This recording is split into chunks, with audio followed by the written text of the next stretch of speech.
Hi friends, कैसे हैं आप सब। आई होप कि सभी अच्छे होंगे। फ्रेंड्स, मैं अमरदीप, स्वागत है आपका मेरे YouTube channel medical lab testing knowledge में। फ्रेंड्स, जैसा कि हमने लास्ट वीडियो में डिस्कस किया था कि हेपेटाइटिस क्या होता है, हेपेटाइटिस कितने टाइप्स का होता है, हमारी बॉडी में कैसे इसका इन्फेक्शन स्टार्ट होता है, ठीक है, कितना खतरनाक है हेपेटाइटिस की डिजीज जो हमारे लीवर को पूरा डैमेज कर सकती है। तो दोस्तों, उसी को कंटिन्यू करते हुए आज इस वीडियो के अंदर जो मैं डिस्कस करूंगा कि हेपेटाइटिस के मेन कॉजेस क्या हैं, क्या कारण है, किन कारणों की वजह से हमें हेपेटाइटिस की प्रॉब्लम आती है। और फ्रेंड्स, इस वीडियो के अंदर जो डिस्कस करेंगे, दूसरा पॉइंट जो होगा हमारा कि इसके सिम्टम्स क्या होते हैं हेपेटाइटिस के, और इसको डायग्नोज कैसे किया जाता है, कौन सा टेस्ट कराया जाता है हेपेटाइटिस को डायग्नोज करने के लिए। तो प्लीज वीडियो को पूरा देखिएगा। अगर आपको वीडियो अच्छा लगे तो प्लीज लाइक कीजिएगा, और दोस्तों जिन्होंने मेरा चैनल सब्सक्राइब नहीं किया हुआ है तो प्लीज चैनल को सब्सक्राइब कीजिएगा। तो स्टार्ट करते हैं दोस्तों।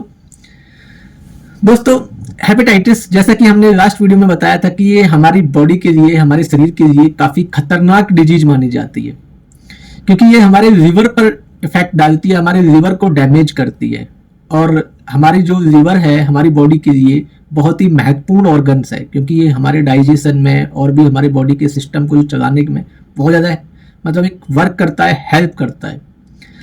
तो दोस्तों, बात करते हैं यहाँ पर कि हेपेटाइटिस के मेन कॉजेस क्या क्या होते हैं, इसके मेन कारण क्या हैं, किन कारणों की वजह से हमें हेपेटाइटिस होने के चांस हैं वो अधिक होते हैं। दोस्तों, हेपेटाइटिस का डिजीज एक जानलेवा इन्फेक्शन होता है। अगर इसका सही समय पर ट्रीटमेंट ना किया जाए तो पेशेंट की जान भी जा सकती है, और ये बहुत ज्यादा खतरनाक भी होता है।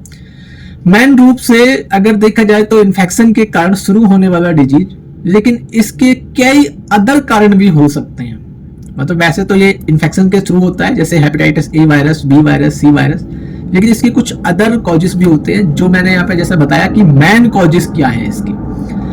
तो मेन कॉजेस में दोस्तों, वायरल इन्फेक्शन के कारण हेपेटाइटिस का इन्फेक्शन, ऑटो इम्यून डिजीज के कारण हेपेटाइटिस का इन्फेक्शन होना, कुछ मेडिसिन के साइड इफेक्ट के कारण भी हमें हेपेटाइटिस हो सकता है।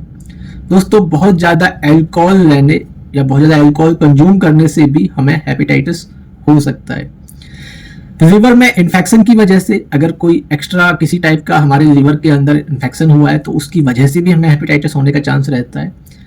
हाथ पर कई बार देखा होगा आपने, अपने हाथ पर या बॉडी में कुछ टैटूज बनवा लेते हैं, तो उस टैटूज के कारण भी हो सकता है। लेकिन यहाँ पर थोड़ा सा लोग कंफ्यूज होंगे कि टैटू के कारण कैसे हो सकता है। क्या होता है ना कि वो भी जो निडल यूज करते हैं, हमें नहीं पता होता है कि वो उन्होंने किस किस पे यूज की है पहले या नहीं की है, या किस तरह से उन्होंने यूज की है। तो अगर थोड़ा सा भी वहां पर अगर ब्लड का कोई भी क्लॉट्स, स्पॉट, कुछ भी अगर उसके अंदर टच है तो दोस्तों वो हमारी बॉडी में भी एंटर कर सकता है। और हेपेटाइटिस बी का जो वायरस होता है ना, ये बहुत ही खतरनाक वायरस होता है, काफी टाइम तक ये लाइव रह सकता है। ठीक है दोस्तों, हेपेटाइटिस का इन्फेक्शन होने का जो एक और मेन कॉजेस होता है वो मतलब इन्फेक्टेड पर्सन का कोई ब्लड चढ़ जाने से। अगर किसी का कोई इन्फेक्टेड ब्लड है, उसके कांटेक्ट में अगर हम आ रहे हैं, वो किसी भी रूप में हो सकता है, चाहे ब्लड चढ़ा है, चाहे हम ब्लड के कांटेक्ट में आए, तो उनकी वजह से भी हमें हेपेटाइटिस हो सकता है। तो ये सारे हेपेटाइटिस के मेन कॉजेस में आते हैं। अब बात करते हैं दोस्तों हम यहाँ पर कि हेपेटाइटिस के सिम्टम्स क्या हो सकते हैं, इसके लक्षण क्या होते हैं। दोस्तों, हेपेटाइटिस का इन्फेक्शन होने की शुरुआत में कोई सिम्टम्स हमें दिखाई नहीं देते हैं, यानी कि जब हमें हेपेटाइटिस होना होता है या होता है तो स्टार्टिंग में इसके जो सिम्टम्स हैं वो हमें कई बार शो नहीं करते हैं। धीरे धीरे जैसे ये इन्फेक्शन बढ़ने लगता है, वैसे ही दोस्तों इसकी जो सिम्टम्स हैं वो गंभीर होने लगते हैं। हेपेटाइटिस की समस्या लंबे समय तक बनी रहे ये जॉइंडिस का रूप ले लेता है। जैसा कि आपने देखा होगा ना, जॉइंडिस जिसे हम पीलिया बोलते हैं, जिसमें हमारी आंखें, हमारी स्किन, हमारे नेल्स पीले पड़ने लग जाते हैं। ठीक है, लंबे समय तक इलाज न होने की कंडीशन में हेपेटाइटिस लिवर सिरोसिस और लिवर कैंसर का भी कारण बन जाता है। दोस्तों, हेपेटाइटिस का इन्फेक्शन शुरू होते ही कुछ हमें जो सिम्टम्स इसके महसूस हो सकते हैं या होते हैं वो इस टाइप से, जैसे कि लिवर में इन्फ्लामेशन या लिवर के अंदर स्वेलिंग या सूजन आ जाना। ठीक है, जो यूरिन का कलर है वो गहरा हो जाना, पेट में गंभीर रूप से दर्द हमें महसूस करना, भूख और प्यास प्रॉपर तरीके से नहीं लगना। ठीक है, अचानक से जो हमारा वजन है, वेट है, वो कम हो जाना, हमारी आंखों में पीलापन, जैसे कि मैंने पीछे बताया कि हमें पीलिया टाइप में जैसे हम बोलते हैं, इस तरह का महसूस होना। ठीक है, आंखों का या नेल्स का इस तरह से पीलापन होना, स्टमक में हमारे पेट के अंदर सूजन आ जाना। तो दोस्तों ये इसके सिम्टम्स हैं कुछ इस टाइप से। अब बात करते हैं दोस्तों हम इसके मेन पॉइंट्स की, जैसा कि मैंने स्टार्टिंग में बताया कि इसको डायग्नोज कैसे किया जाता है, ठीक है, क्योंकि हमें कैसे पता चलेगा कि हमें हेपेटाइटिस है। दोस्तों डॉक्टर्स क्या करते हैं, पेशेंट की सबसे पहले क्या देखते हैं, कंडीशंस कि उसके सिम्टम्स क्या हैं, उसका फिजिकल जो कंडीशंस हैं वो किस टाइप से लग रही हैं। तो उसी के हिसाब से डॉक्टर सबसे पहले क्या कराएंगे, उनका एक पेट का अल्ट्रासाउंड कराते हैं कि अल्ट्रासाउंड में कोई प्रॉब्लम आ रही है, कोई लीवर में सूजन उन्हें महसूस हो रही है, ठीक है। साथ में दूसरा टेस्ट आ जाता है इसके लिए ब्लड का एक LFT, जिसे हम लीवर फंक्शन टेस्ट बोलते हैं। इसके बाद काफी सारे फिर मार्कर्स हैं जो इसमें किए जाते हैं, जैसे कि अगर हमें हेपेटाइटिस ए देखना है, ठीक है, जैसे 5 टाइप का हेपेटाइटिस होता है, A B C D और E। तो दोस्तों क्या है कि अगर हमें ए देखना है तो हेपेटाइटिस ए वायरस का टेस्ट कराया जाता है। ये भी 2 टाइप का होता है, एक हेपेटाइटिस HAV जिसे हम बोलते हैं IgG और IgM। सेम इसी तरीके से फिर हम बात कर रहे हैं हेपेटाइटिस बी की, तो उसके लिए HBsAg टेस्ट होता है, जिसको हम ऑस्ट्रेलिया एंटीजन के नाम से भी जानते हैं, ठीक है। हेपेटाइटिस सी वायरस होता है, ठीक है, जिसे हम एंटी-HCV या एंटी-HCV एंटीबॉडी भी बोलते हैं उसको। HEV हेपेटाइटिस ई वायरस का टेस्ट होता है।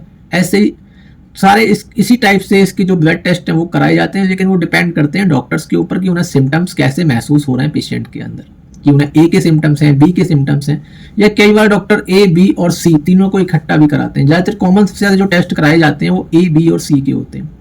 इसके अलावा भी इसमें कुछ टेस्ट होते हैं, जैसे कि अगर डायग्नोस हो गया हेपेटाइटिस, उसको पॉजिटिव आ गया है, ये ए आ गया है या बी आ गया है या सी आ गया है, तो उसकी आगे भी इन्वेस्टिगेशन हो सकती है। जैसे अगर बी पॉजिटिव आ गया तो बी क्या होता है, ये हमारे DNA में पहुंचा है नहीं पहुंचा है वो चेक करने के लिए HVB DNA टेस्ट कराया जाता है, जिसे हेपेटाइटिस बी वायरल लोड के नाम से भी जानते हैं। सेम ऐसे ही हेपेटाइटिस सी जो RNA बेस होता है उसको HCV RNA या HCV RNA वायरल लोड के नाम से जाना जाता है।